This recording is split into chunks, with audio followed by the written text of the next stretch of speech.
আজকে বাড়িতে বানাবো সিঙ্গাড়া।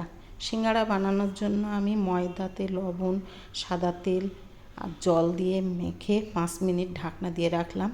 এদিকে আলুর পুর বানাবোর জন্য জিরা, আদা, রসুন কুচি, লঙ্কা কুচি, পেঁয়াজ কুচি দিয়ে ওটা ভালো করে ভেজে নিলাম। ওর মধ্যে লবণ, হলুদ, লঙ্কা গুঁড়া দিয়ে এবার সেদ্ধ আলুটা দিলাম, অল্প চিনি দিলাম স্বাদের জন্য। এবার দিলাম চীনাবাদাম দিয়ে আলুর পুর তৈরি হয়ে গেল। এবার রুটি বেলে নিয়ে চারিদিকে আমি এটাকে ভালো করে মুড়ে নিলাম, নিয়ে ওর মধ্যে আলুর পুরটা ভরে দেব।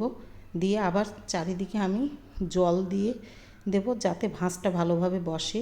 এবার ভাঁজ দিয়ে আমি কড়াইয়ে তেল গরম করে নিয়েছি, নিয়ে একটা একটা করে তেলের মধ্যে ছাড়বো।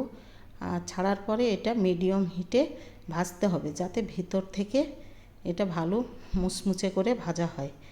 এইভাবে বাড়িতে খুব সহজে সিঙ্গাড়া তৈরি করা যাবে।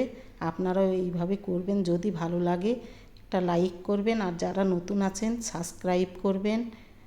আজকে এই যে আমাদের তৈরি